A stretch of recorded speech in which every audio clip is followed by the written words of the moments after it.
get that knowledge first.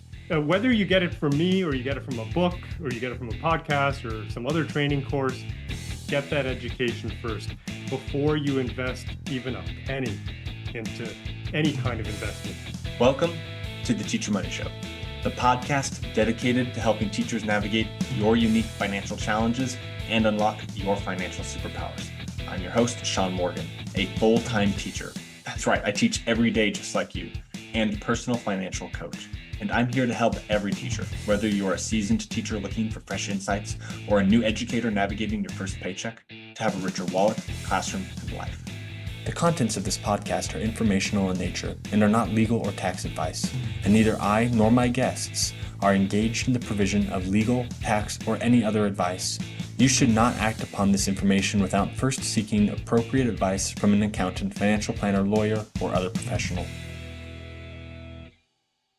I'm super excited to have Kanwal Sarai on the podcast today. I promised you I was going to bring on a dividend expert, and that is exactly what he is. He started Simply Investing in 2007, which is a site dedicated to teaching people about dividend investing. He's been a dividend investor for 25 years, knows the ins and outs, has an app to help people with dividend investing, has podcasts to help people with dividend investing, a wealth of knowledge. I'm super excited to learn all about dividends.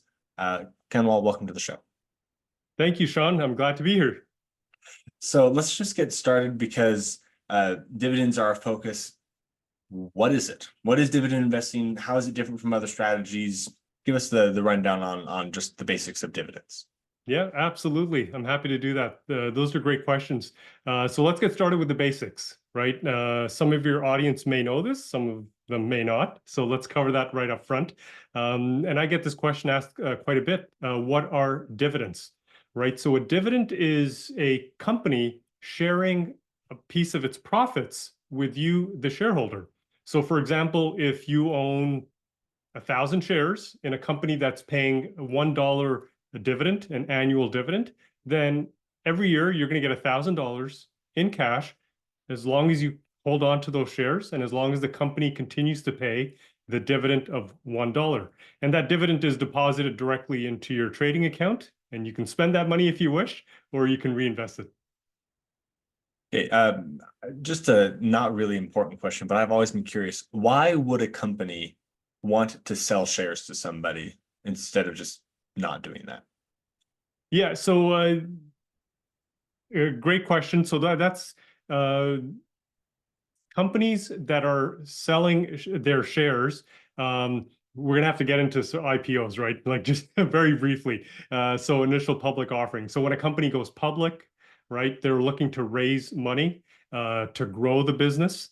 And one of the best ways to do it in the US and Canada, a lot of even in same in the UK, Australia, and all these other countries, one of the best ways is for a corporation to go public. And when it goes public, it's going to get listed on a market.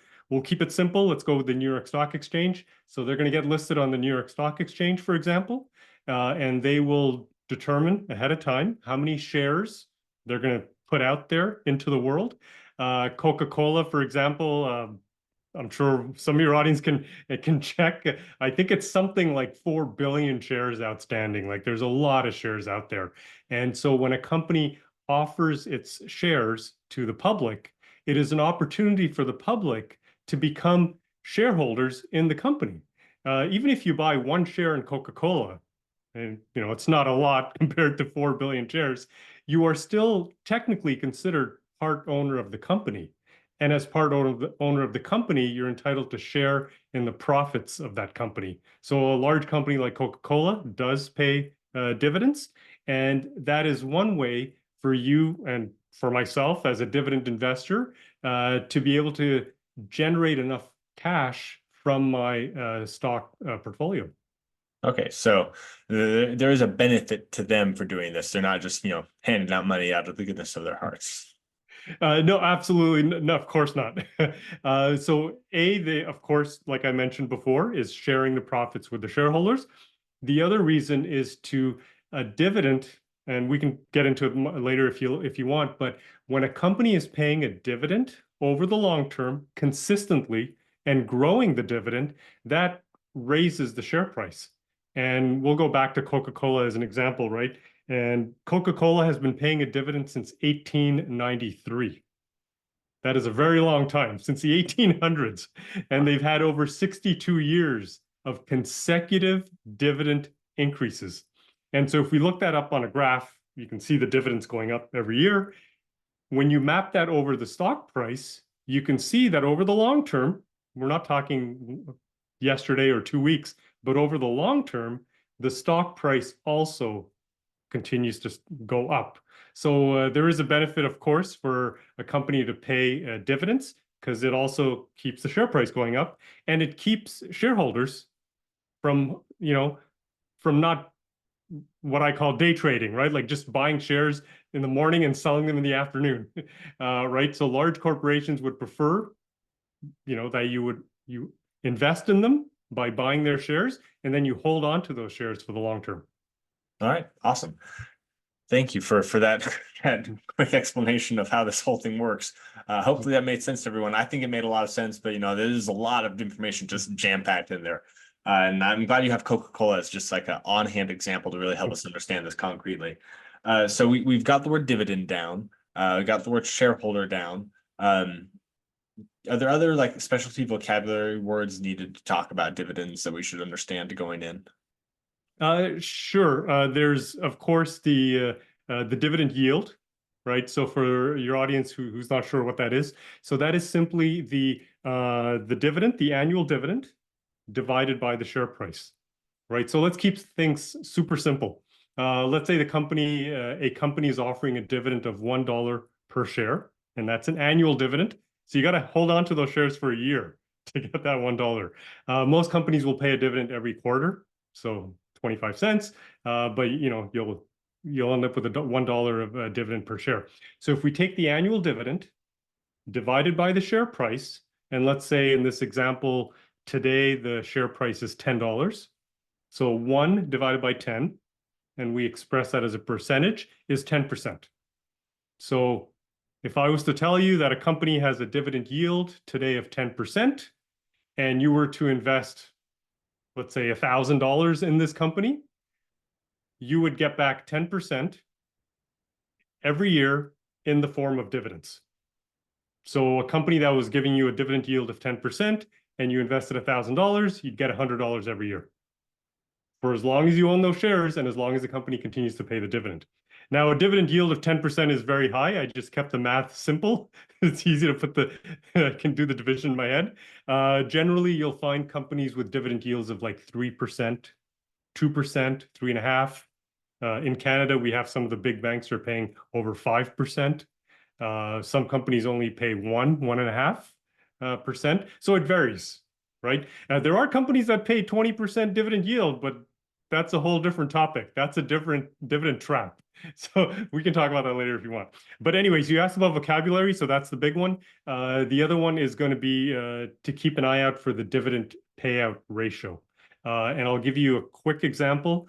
Let's say a company is making $3 earnings per share. Okay, so that's how much money they made last year. $3 for every single share that they have. It's called EPS, earnings per share. So if a company had a earnings per share of $3 and they paid the shareholders a dividend of $1, that's pretty good, right? That means they kept $2 for themselves, which they used to reinvest back into the company and to grow the business, right? Simple. Let's go with the same example. Let's say a company had earnings per share of $3. So the EPS is 3, but they paid a dividend of $4 to the shareholders. What's wrong with that picture? That's a problem. That's a problem. That doesn't add up. So the payout ratio is over 100%.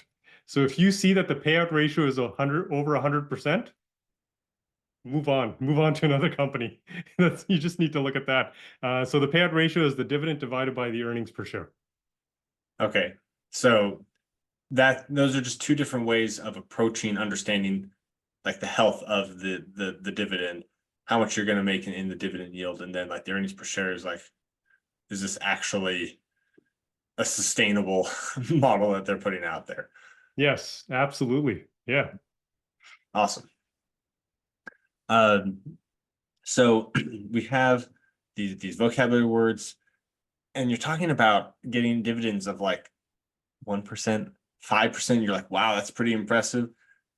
Why would someone want to focus on dividends? And let's start with, why did you get into dividend investing? What was attractive about it, and why is that something that someone might want to be interested in? Yeah, absolutely. What got me interested was the consistency of the dividend, right? Share prices go up and down all the time, right? I can't predict the future. I don't know what's going to happen tomorrow when the stock market opens, what's going to happen next week, next year. I have no idea, right? Stock markets go up and down, stock prices go up and down. Now, I gave you a quick example with Coca-Cola, right? 62 years of consecutive dividend increases. Let's take a look at Procter and Gamble, right? That's another big company. You might have seen some of their products. Tide for laundry is made by Procter and Gamble. 67 years of consecutive dividend increases. And let's give you one more. Johnson & Johnson, 62 years, right? So these are companies that have been paying dividends for a very, very long time. Think about how many market crashes, how many recessions we've had in the last 30, 40, 50, 60 years. But yet companies like these have continued to not only pay a dividend, but also increase it year after year. Now, every time a company pays a dividend, that's money in your pocket. Every time they increase the dividend, that's more money in your pocket.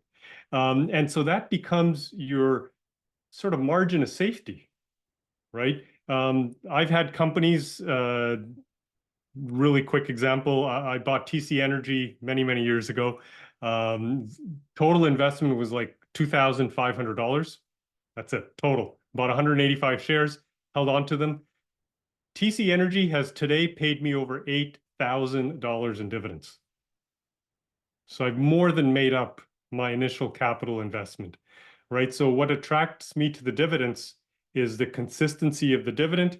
And I always tell people, look, once you get to that point in life where you're like, that's it, I'm retired, I'm not going to work anymore, or I'm going to be part-time now, 2-3 days a week kind of thing, the dividends can eventually cover your expenses, whether it's rent, car, vacation, clothing, food, everything, right? Eventually, the dividends can cover that.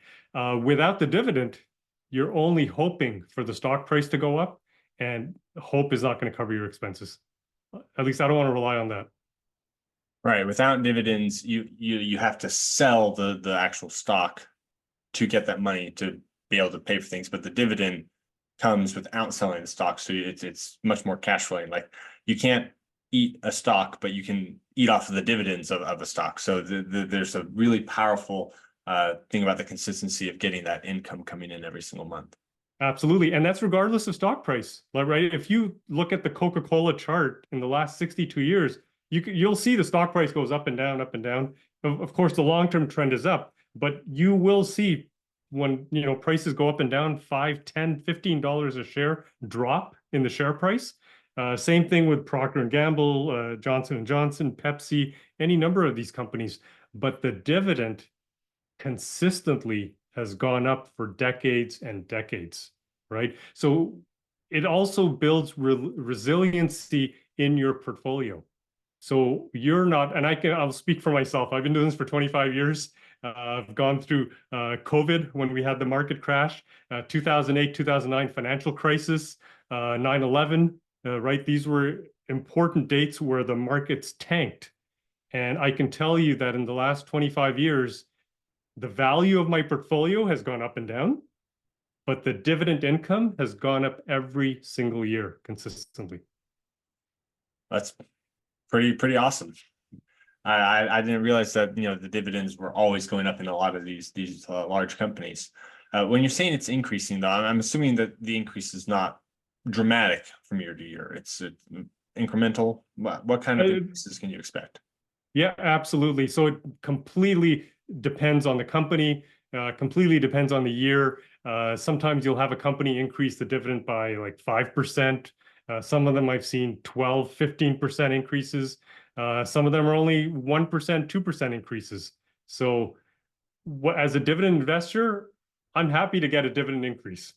right? Every company is going to be different. That's why we also diversify. We don't put all of our money into one stock. So we take advantage of some of the high growers that have been increasing dividends rapidly. And then there's some that are, everything kind of goes in cycles. Everything, even industries go in cycles, right? So when you have like the oil and energy companies are tanking, so even the good companies, the stock prices will come down, right? So they might not increase their dividend as quickly, right? But then you have biotech or they're up. So everything's kind of goes in cycles. But like I said, I'm happy to get any increase. Yeah, more money in my pocket's more money in my pocket. It doesn't matter how much it is, right? Yeah.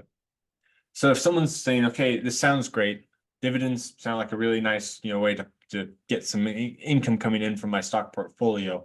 How does someone take a first step towards dividend investing? What do they need to do to start that journey? Yeah, absolutely. The first step is going to be education, right? You have to learn about, we talked about some of the things early on in this conversation, right? What is a dividend? What is a dividend yield? What is the payout ratio? Right? So understand what are dividend stocks and then get a better understanding of what to invest in and when to invest in those types of stocks, right?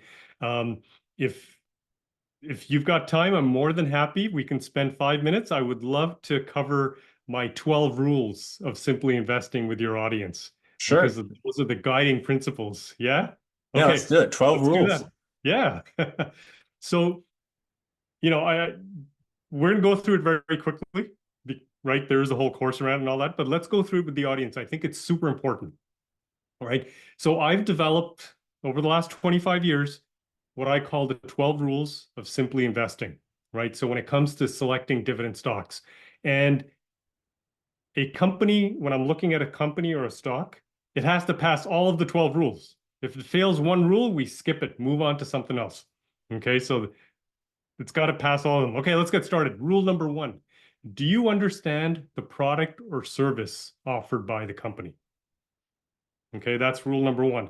Doesn't mean you need to be a subject matter expert in it, but you should be able to explain. You mentioned before you teach grade 9 students. You got to be able to explain to a student of yours what a company does. So let me ask you very quickly: how does McDonald's make money? They make really cheap burgers and sell them. There you go, right? Perfect, right? To everybody, you have a good understanding, a basic understanding of what McDonald's does, right? How does Walmart make money, right? Same, right? They're getting stuff at wholesale, selling it at retail at their stores, okay? Rule number one is super simple, but if you can't explain it to your grandmother of what the company is doing, then don't invest in it. Skip Absolutely. it. Okay, rule number two, will people still be using the product or service in 20 years? Right? Because you're investing for the long term and you're investing your hard-earned money, you want to make sure that you're investing into a company that's still going to be around, right? So we avoid any of these fads or trends that last for a short period of time and then they're gone, right? So we want to invest in something that's going to be around for a long time. What are some of the things that you think people will still need in 20 years from now? I mean, Coca-Cola, I don't think is going anywhere. Just based on teacher consumption alone, that's going to be around for the next 20 years for sure. What about mortgages? Mortgages, those are going to be around for sure. Insurance? Yeah, I love all the basic boring stuff. People want to go for the brand new tech thing, but like that brand new tech thing in 5 years might be gone. There might be a new disruptor, but those insurance companies, they're still going to be doing insurance. Like people That's need right. it, right? Yeah, yeah, absolutely. So that's rule number two. Rule number three, does the company have a low cost, lasting competitive advantage? Right. And so I'm going to use Warren Buffett's example. And what he says is think of a corporation as a castle. And around the castle, there's a moat. So the wider the moat, the deeper the moat, the better it's going to be able to defend itself against competitors. So if you look at somebody, again, I'm going to stick with Coca-Cola.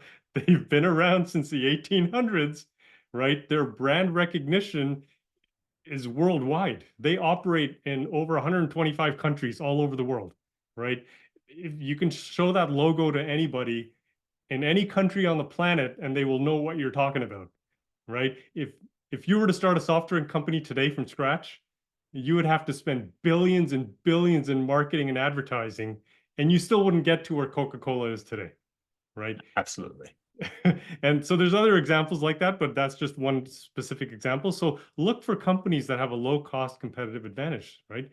Rule number 4, is the company recession proof? So let me ask you this. If we were in the middle of a recession, I don't know if we are or not, but imagine if we were, and there was a chance you may lose your job, are you going to go out and buy a brand new car? No. Are you going to take a vacation, expensive overseas vacation with the whole family? Nope. Probably not. And so for those reasons alone, we don't invest in car companies. We don't invest in tourism companies, right? Because they fluctuate. Every time there's a recession or a market downturn, those companies will tank. And look what happened in March of 2020. General Motors cut the dividend to 0 without any warning, right? There was a press release and they said, we're not paying a dividend to anybody anymore, right? So we stay away from car companies. So that's rule number 4. Rule number 5, ensure that the company is profitable. So there's 2 pieces to it. I call it rule 5A and B. So the part A is we're going to look at the 20-year earnings growth, and we want to make sure it's 8% or more.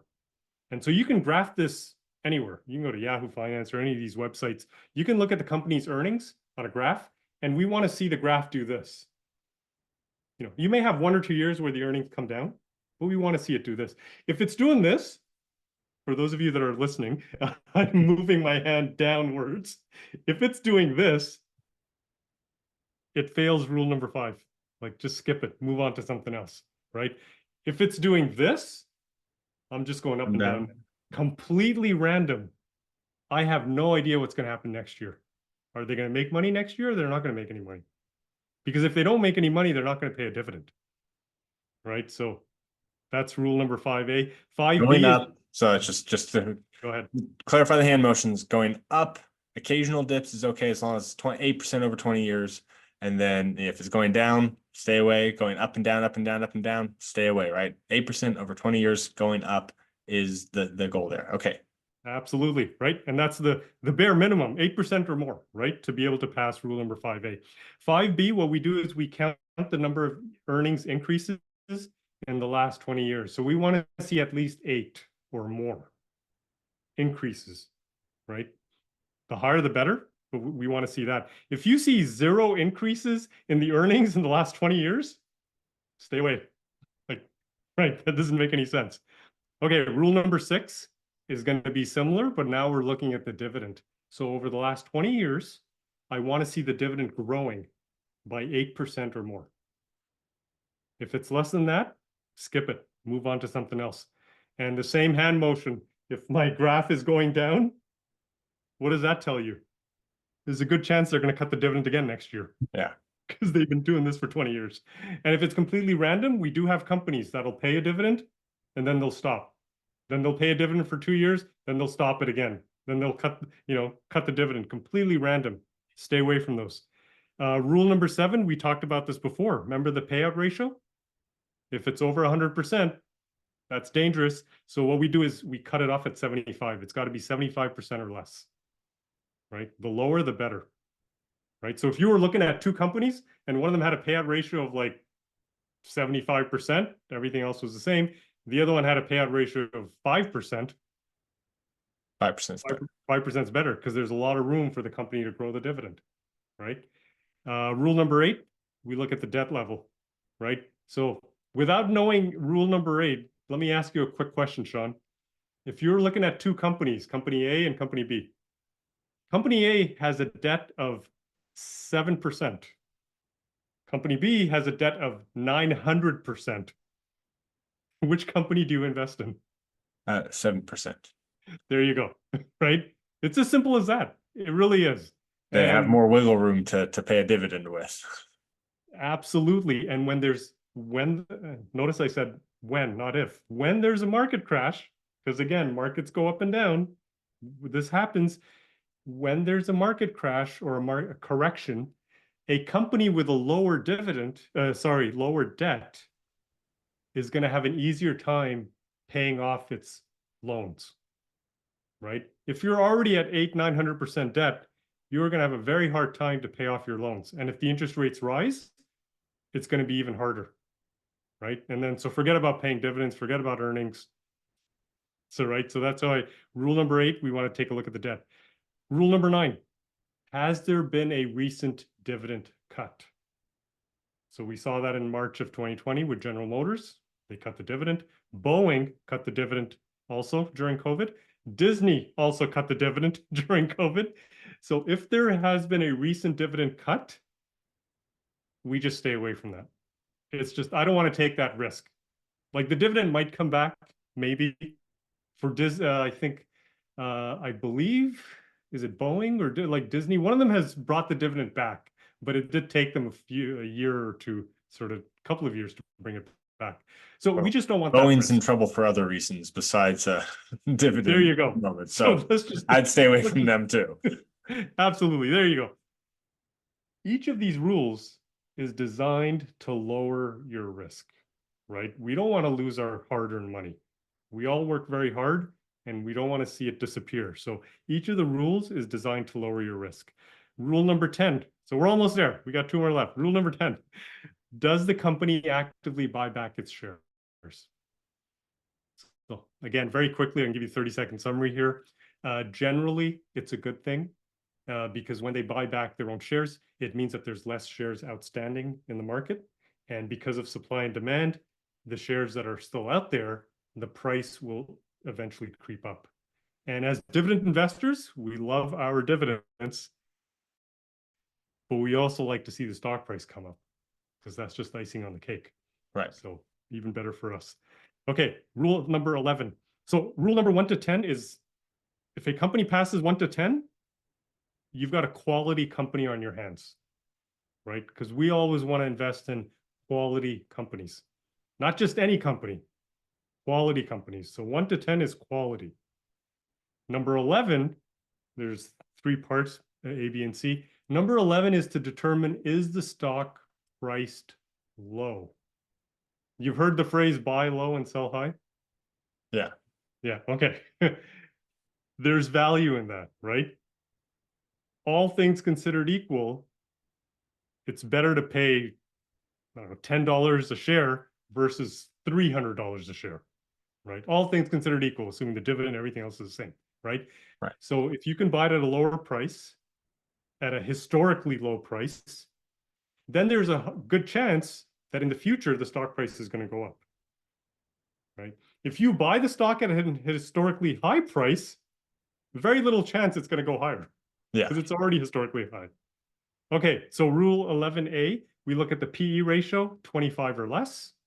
Okay, lower the better.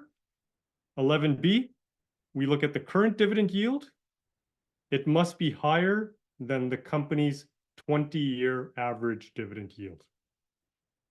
So if the current yield is 3% and the 20-year average is 1%, that's good.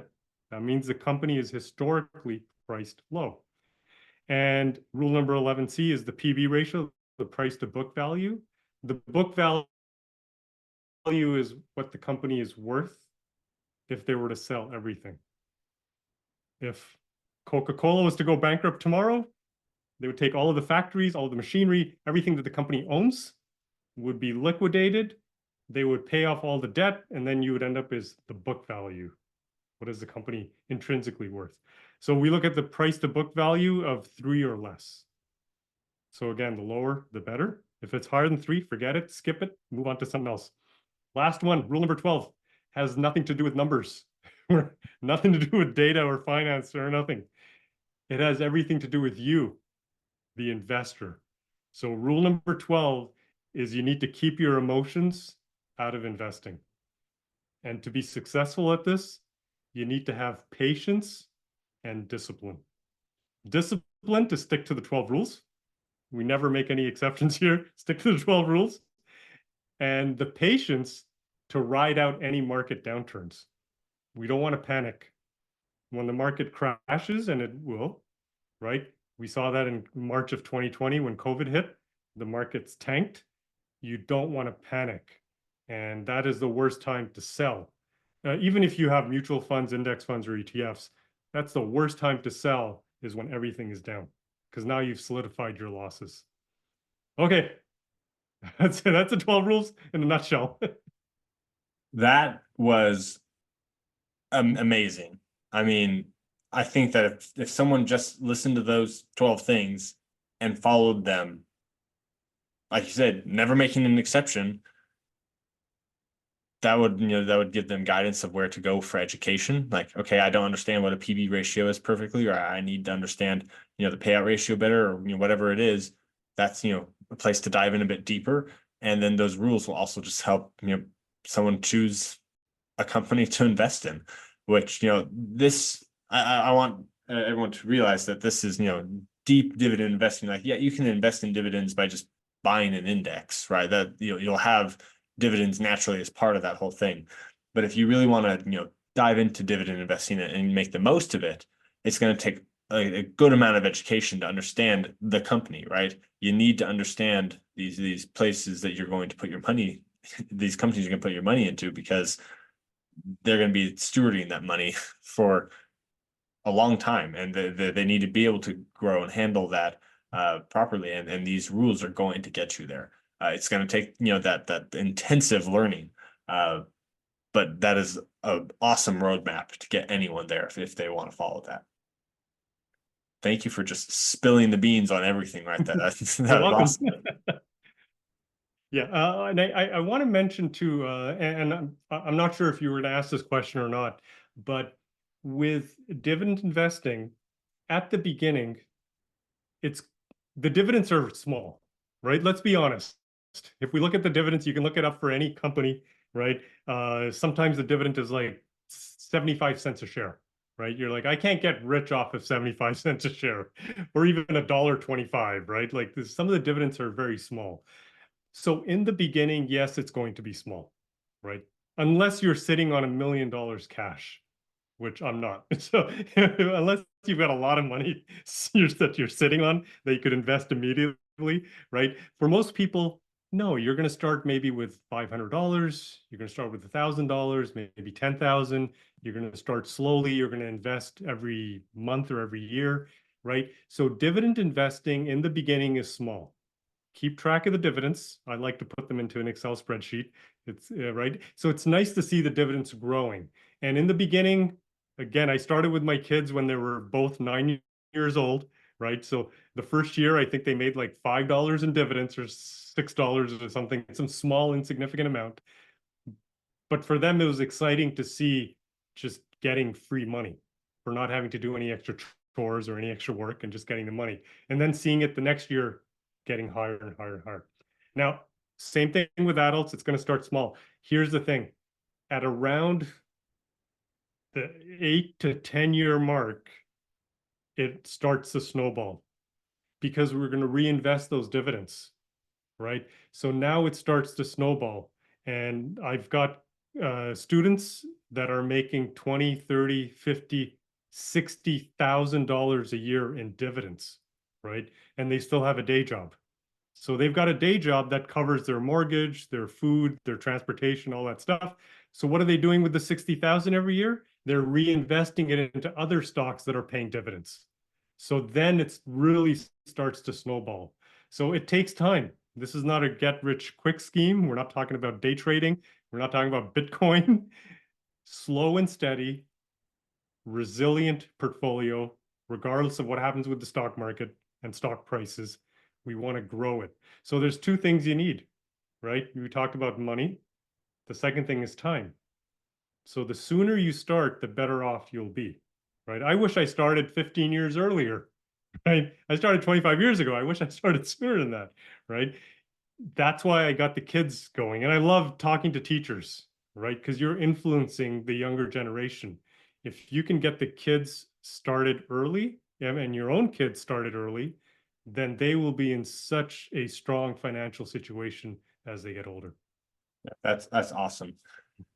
You know, this idea of it takes time and then it just explodes is one of the craziest things about investing. How like it just you're like, I'm not getting anywhere, I'm not getting anywhere, but it will eventually get somewhere. And you know, dividend investing is one of the greatest get rich quick over 20 years Overlock. That's right. that you could the quick 20 years, right? Yeah. It's it's not going to happen overnight, but nothing that's firm and stable usually does. So that's really important. Now you mentioned like offhand a couple of things, so I just want to clarify like out front. Are there like dividend indexes, or if you were going to invest in a dividend, are you going to invest in individual stocks? Yeah. So there are indexes, there's ETFs, there's also mutual funds that focus on dividend stocks. I prefer to invest in individual stocks myself. And there's a couple of reasons why. So the first one will be there's going to be fees, of course. Mutual funds will have the highest fees. Then you've got ETFs, which is a little lower, and then index funds, right, which have much lower fees. In the beginning, if you're only investing $500 or $1,000, right, it doesn't really matter when you calculate the fee, which is the management expense ratio, the MER. If it's 1% and you're only investing $1,000, you're like, you know what? I don't mind losing the 1%. That's just for I can sleep at night and I don't have to go through Kanwal's 12 rules of simply investing. Let me just put the money in an index fund or an ETF. What's going to happen, and this is a good problem to have, and I hope all of your audience experiences that, when you get to a point where your investments are now, and this is everything, the 401k, your other retirement plans or non-registered, non-retirement accounts. In Canada, we have the RRSP, which is equivalent to the 401. We have a TFSA as well. If you add them all up and you've been working for 20, 30 years and you've been investing diligently, you're probably now sitting at, I don't know, 200,000, 300,000, 500,000. I've had clients, I've had teachers recently sitting at $700,000 portfolio. So now the numbers start to add up. And let me give you a quick example here. If we look at $500,000 invested in an ETF or an index fund, where the fee is 0.5%. So that doesn't sound like a lot. 0.5% over 25 years, $500,000 invested in it, you will lose $375,000 to fees. Wow. That is huge. I would rather you keep that $375 for yourself. Now, to be fair, the $500,000, of course, is going to grow over 25 years, right? It's going to be worth over $1 million easily, right? But that doesn't negate the fact that you've spent $375,000 in fees, right? If we go even lower, I know somebody's, I did a podcast episode on this and somebody said, well, I can get a fund with a 0.05% fee. Well, okay, good. Much better. $500,000 at 0.05% over 25 years, that's $40,000 in fees. So 40,000, I can get a car for 40. That's a car there. So I would rather save that for myself. So the fee is the big one, right? The other thing is, we just talked about the 12 rules, right? And I gave you the example. I said, Shaun, would you invest in a company that has a debt of 7% or 800%? And you answered correctly, right? You said 7% because it has a lower debt. There are companies out there today that have a debt of 800, 500, 600, 300% debt. I would never invest in those companies. So why individually, why would I invest in them through an index fund or an ETF? Right. So Right? you're not able buying to everything. get a bundle that follows all 12 rules because the way that those work, there's never going to have a bundle with all of them in it. That's exactly it, right? So you're inadvertently going to be buying companies that are not high quality. Right. right? And I just want to make it clear to my audience right now that I have religiously said, do not pick individual stocks. And the reason for that is because picking individual stocks is inherently risky for a few reasons. And one of them being that when you pick an individual stock, put all of your eggs into that one basket, you could lose it all. Kanwal is talking about picking a lot of individual stocks. So first of all, he is diversifying. He's just building his own index, his own basket across a lot of stocks that are vetted using very rigorous rules. And it's different because he's not trying to get the day trade thing. He's not like, oh, I'm gonna choose the next GameStop thing that skyrockets so I can make it big, right? He's just choosing, frankly, boring stocks that are growing dependently, that are just paying a dividend. Like these are not the things that are going to ruin you, because they're not going to have everything drop out from under them, most likely. So having that diversification by choosing stocks across a wide basket, and then choosing the safe dividend paying stocks that follow these 12 rules, that's what makes this a decent choice versus index investing. But once again, we have these 12 rules, which means you need to have the education and the understanding to make those choices. And if you're not willing to put that time in, this kind of dividend investing is not for you. So if you're like, I don't want to do that, then by all means, go ahead and just invest in those indexes, get the dividends from there. That's still good. You're just not going to have that $375,000 on that $500,000 portfolio over 25 years, because you are taking the education part off of it and putting it into the index and just letting the index ride, which is, once again, great. But this is just another form of investing. It is a safe form of investing because it's an educated form of investing, and it will take the time and the experience to get there. I agree with you, Shaun. I'm glad you mentioned that, and you're absolutely right. Most people are surprised to hear it coming from me, but as an individual dividend stock investor, but you're absolutely correct, because you are going to have people in your audience who don't have the desire or the time to do it this way, right? To do the research that's required. Because I will be honest, this is going to take some time, especially the first time you do it. I've been doing it for 25 years. I can sort of skip through, and I go straight to rule 11B, right? If it fails 11B, I skip it. I don't even bother with the rest of the 12 rules, right? Because we never want to buy a stock if it's overvalued, right? I don't want to overpay for it. So I go straight to 11B. But if your audience, and there's going to be some people out there that don't have the time or the desire to do this, then by all means, stick with an index fund or an ETF, whatever the low cost ones are out there. There's going to be pros and cons, but it is way better than haphazardly, randomly picking stocks because somebody recommended something to you on Twitter. Amen. Awesome.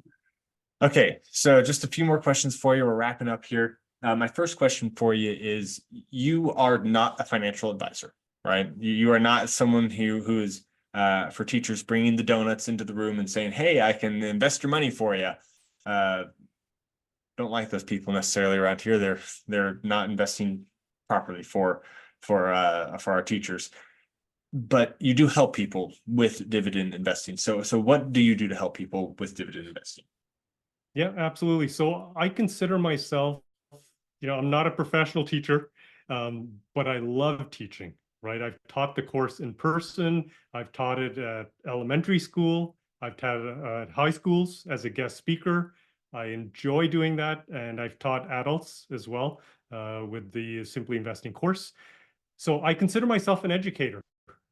I think that's the biggest thing we can do for folks, is educate people on how to invest responsibly, safely, and consistently.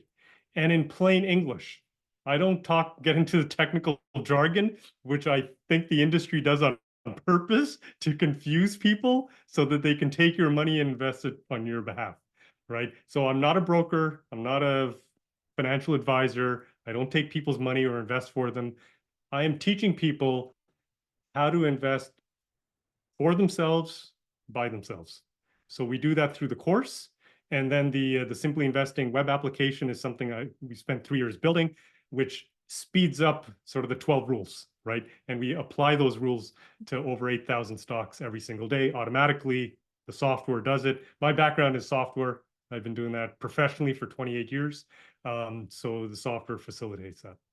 Yeah, awesome. So basically, if you're interested in this, you want to get the education about these 12 rules so that way you can invest using those 12 rules.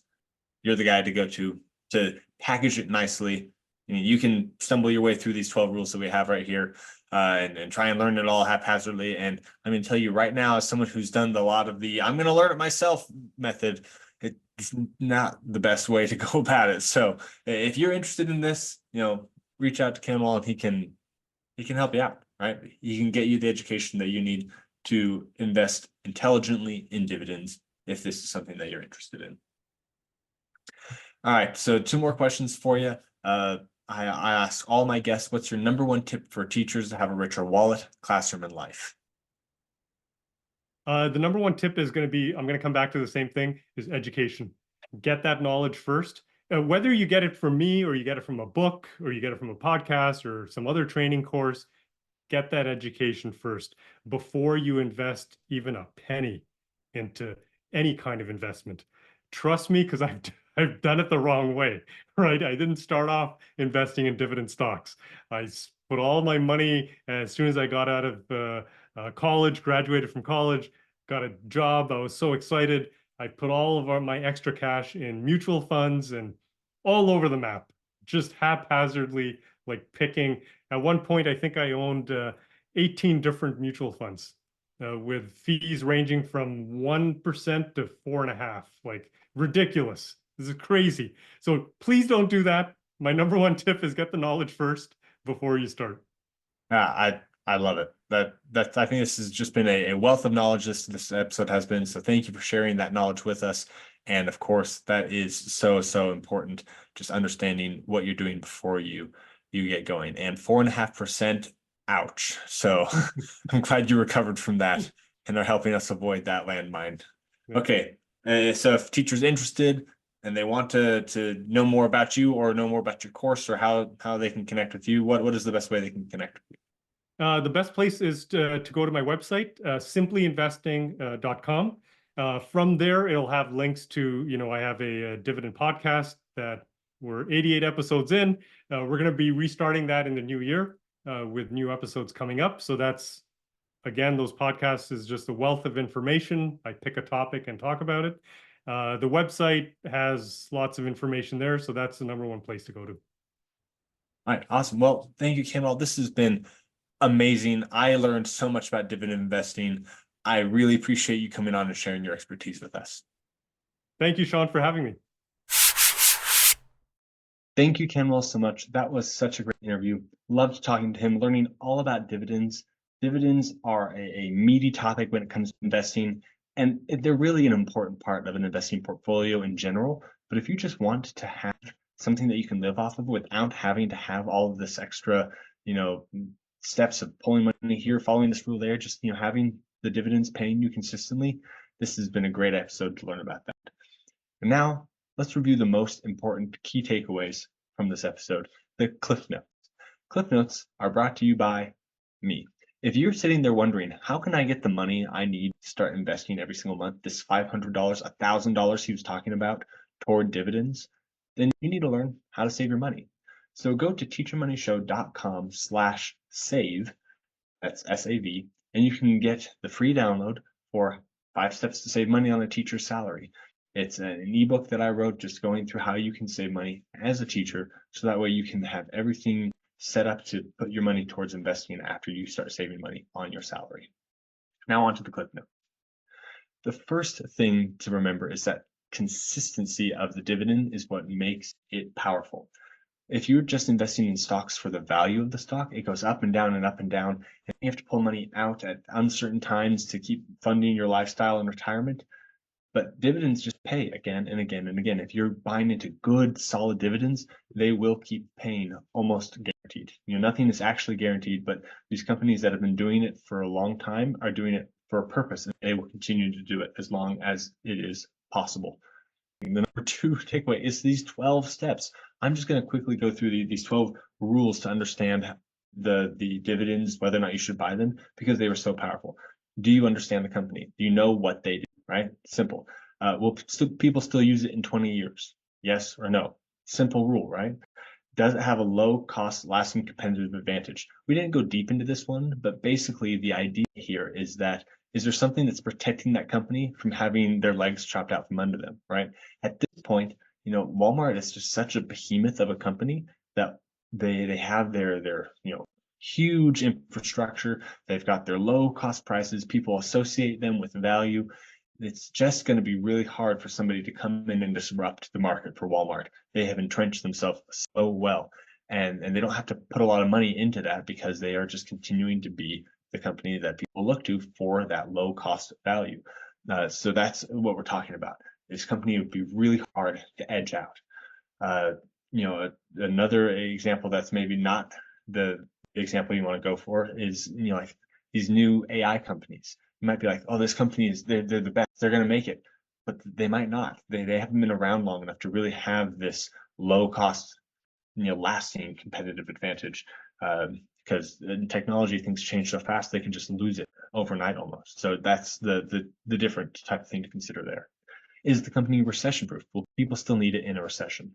Is it profitable, right? He talked about two different ways that you need to make sure they're profitable. Is their dividend growing by 8% or more over 20 years? Is their payout ratio under 75%, right? You don't want them paying more than they're actually worth because something's funky there.